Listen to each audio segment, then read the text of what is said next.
Maithri movie makers Naveen Yerneni Y Ravishankar தயாரிப்பில் அஜித் குமார் நடிக்கும் good bad ugly April 10 முதல் திரையரங்குகளில். மணப்பெண்ணின் பிரத்யேகமான திருமணம் Vivaha the Chennai silks. Summer holidays வந்தாச்சு, நம்ம ஜிடி ஹாலிடேஸும் வந்தாச்சு. GT holidays south India's number 1 travel brand.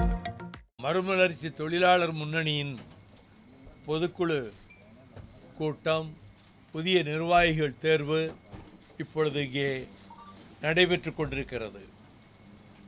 இதற்கு மத்தியில் நேற்று திடும் பிரவேசமாக உள்துறை அமைச்சர் அமித்ஷா சென்னைக்கு வந்து கமலாலயத்துக்கு மாலையிலே சென்று பாரதிய ஜனதா கட்சியும் அண்ணா திராவிட முன்னேற்றக் கழகமும் கூட்டு வைத்து கொண்டது என்றும், பாரதிய ஜனதா கட்சிக்கு தமிழ்நாட்டு தலைவராக நெல்லை சட்டமன்ற உறுப்பினர் நயினார் நாகேந்திரன் அவர்களையும் அறிவித்து கூட்டணி அமைந்துவிட்டது என்ற ஒரு செய்தியை வெளியிட்டிருக்கிறார்கள். ஆனால் மதிப்பிற்குரிய முன்னாள் முதல்வர் எடப்பாடி பழனிசாமி அவர்கள் எக்காரணத்தை கொண்டும் பாரதிய ஜனதாவோடு நாங்கள் உடன்பாடு வைத்துக் கொள்ள மாட்டோம் என்று அண்மையில் தான் கூறினார்.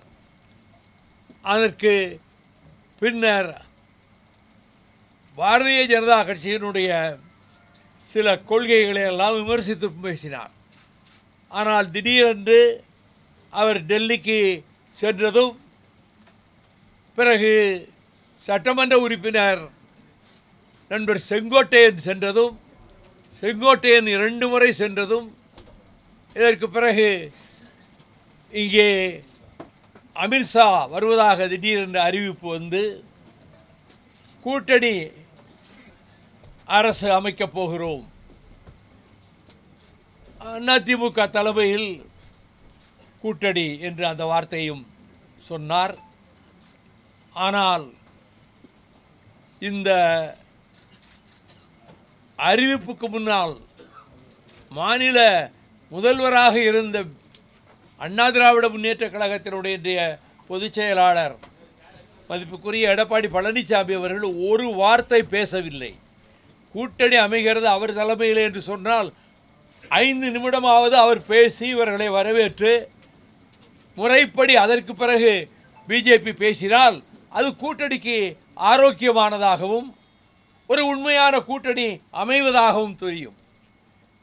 அவர் மௌனசாமி போல பேசாமல் அமைதியாக அமர்ந்துவிட்டு முழுவதையும் அமித்ஷா அவர்களே பேசி சில கேள்விகளுக்கு சொன்ன பதில்களெல்லாம் தமிழ்நாட்டுக்கு சாதகமாக எந்த முடிவையும் அவர் அறிவிக்கவில்லை என்பதையும், இந்த கூட்டணி எக்காரணத்தை முன்னிட்டும் பிஜேபியோடு சேரமாட்டோம் என்று சொன்ன மதிப்புக்குரிய எடப்பாடி பழனிசாமி அவர்கள் இப்பொழுது இப்படி திடீரென்று அவர்கள் முடிவெடுத்து அறிவித்திருப்பதும், இது நிலைக்குமா, இது நீடிக்குமா, அல்லது ஒரு 3-4 மாதத்துக்குள் அவர்களுக்குள்ளே ஒரு கருத்து வேறுபாடு உருவாகி குலையுமா, எதுவுமே தெரியாது.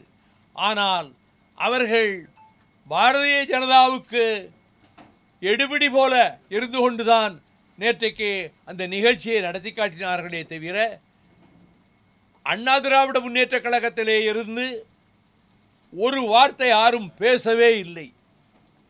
ஆகவே இந்த கூட்டணியை பொறுத்தமட்டில் அவர்கள் கூட்டணி நீடித்தாலும் சரி, நீடிக்காவிட்டாலும் சரி, அல்லது யாராவது 1-2 கட்சிகளை இனியும் புதிதாக சேர்த்து கொண்டு அவர்கள் கூட்டணி நாங்கள் பெரிய பலமான கூட்டணி என்று சொன்னாலும், திராவிட முன்னேற்றக் கழகத்தின் தலைமையிலே இருக்கக்கூடிய நம்முடைய கூட்டணி மிகப்பெரிய வெற்றியை பெறும். 234 தொகுதிகளிலும் வெற்றி என்ற இலக்கை முன்வைத்து தமிழகத்தினுடைய முதலமைச்சரும் நம்முடைய கூட்டணியினுடைய தலைவருமான இந்தியா கூட்டணியிலேயே முக்கிய அங்கம் வகிக்கின்ற தமிழகத்தினுடைய முதலமைச்சர் ஆருயிர் சகோதரர் மாண்புமிகு தளபதி மு க ஸ்டாலின் தலைமையில் வரப்போகிற சட்டமன்ற தேர்தலில் அனைத்து தொகுதிகளிலும் வெற்றி பெறுவதற்கு மறுமலர்ச்சி திராவிட முன்னேற்ற கழகம் சொன்ன வாக்கை நிறைவேற்றுகிற வகையிலே டாக்டர் கலைஞரிடத்திலே சொன்னது போல கடைசி வரை நான் தம்பிக்கு பக்கபலமாக இருப்பேன், இயக்கத்துக்கு திராவிட முன்னேற்ற கழகத்துக்கு அரணாக இருப்பேன் என்று அவரிடம் நான் கூறியதும் அவரின் கைகளை பற்றி கொண்டதையும் நான் பல கூட்டங்களிலே பேசினேன். உண்மையிலே இவர் அப்படி டாக்டர் கலைஞரிடம் வைகோ பேசியிருப்பாரா அல்லது நம்மை திருப்திப்படுத்துவதற்காக அரசியல் அரங்கத்திலே புதிதாக கற்பனையாக சொல்கிறாரா என்ற கேள்வியை கூட சிலர் எழுப்பிக் கொண்டிருக்கக்கூடும். ஆனால் இயக்கத்திலே இருந்து பாடுபட்டு பிறகு சில சூழ்நிலைகளிலே இயக்கத்தை விட்டு விலகி திராவிட முன்னேற்ற கழகத்திலே சேர்ந்த எனது உயிர் சகோதரர் ஒருவருடைய துணைவியார் அவர்கள் உடல்நிலை மிக மோசமாகி அவர் கடைசி கட்டத்துக்கு வந்துவிட்டார் என்ற செய்தி கேள்விப்பட்டு நான் அங்கே போயிருந்த போதுதான் அந்த வீட்டில் ஒரு புகைப்படத்தை பார்த்து நான் திகைப்படைந்து விட்டேன். கலைஞர் அவருடைய கரம் என்னுடைய கரத்தை பற்றி கொண்டிருக்கிறது. எனக்கு பக்கத்திலே மாண்புமிகு முதலமைச்சர் தளபதி ஸ்டாலின் அவர்கள் நிற்கிறார்கள். இதை நான் நூற்றுக்கணக்கான கூட்டங்களிலே பேசினேன். இவர் இப்படி பேசினாருங்கிறதுக்கு என்ன ஆதாரம் என்று கூட யாரும் கேட்கலாம். அவர் கையை பற்றி கொண்டார். நான் உங்களுக்கு பக்கபலமாக இருந்தது போல தம்பிக்கு கடைசி வரை பக்கபலமாக இருப்பேன் என்று சொன்னதை நிரூபிக்கின்ற வகையிலே அந்த புகைப்படம் இருக்கிறது. 2 நாட்களுக்குள் நம்முடைய அலுவலகத்திலேயே அந்த புகைப்படத்தை கொண்டு வந்து வைக்கப் போகிறேன்.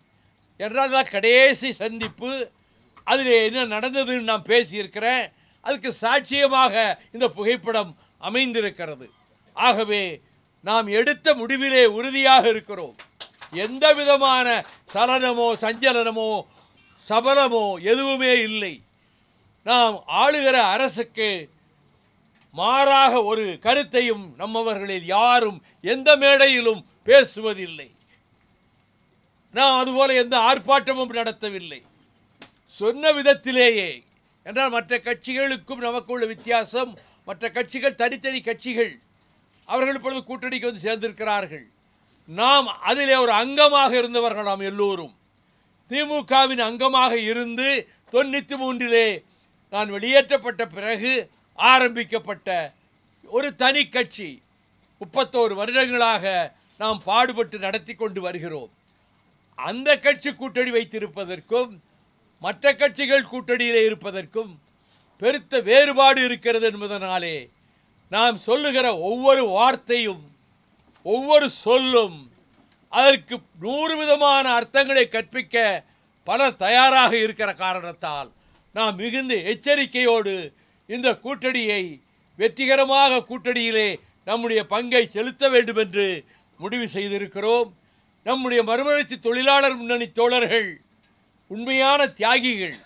வேறு நிறுவனங்களுக்கு சென்று இதே தொழிலாளர்கள் அங்குள்ள அமைப்பில் சேர்ந்தால் பதவிகள் கிடைக்கலாம். ஆனால் வேறு எந்த தொழிற்சங்கத்துக்கும் போக மாட்டோம். மறுமலர்ச்சி திமுகவினுடைய தொழிற்சங்கமான மறுமலர்ச்சி தொழிலாளர் முன்னணியில் தான் நாங்கள் தொடர்ந்து பாடுபடுவோம் என்று முடிவெடுத்து செயல்படுகிற என் தோழர்களாகிய உங்கள் அனைவருக்கும் புதிய நிர்வாகிகளுக்கும் என்னுடைய வாழ்த்துக்களை, தலைமை கழகத்தினுடைய வாழ்த்துக்களை, பாராட்டுக்களை நான் மகிழ்ச்சியோடு இந்த நேரத்திலே தெரிவித்துக் கொள்கிறேன். உங்களுடைய பங்களிப்பும் தேர்தலிலே மிகப்பெரிய அளவிலே இருக்கும் என்பது எனக்கு நன்றாக தெரியும். நீங்கள் லட்சியவாதிகள், கொள்கைக்காக இருப்பவர்கள், கொள்கைக்காக பாடுபடுகிறவர்கள். அந்த வகையில் நம்முடைய தொழிலாளர் தோழர்களை மற்றவர்களுக்கு எடுத்துக்காட்டாக இருக்கிற அளவுக்கு இந்த தேர்தல் வருகிற காலத்திலே உங்களுடைய பணி இருக்க வேண்டும் என்பதையும் நான் அன்போடும் உரிமையோடும் உங்களிடம் கேட்டுக்கொள்கிறேன்.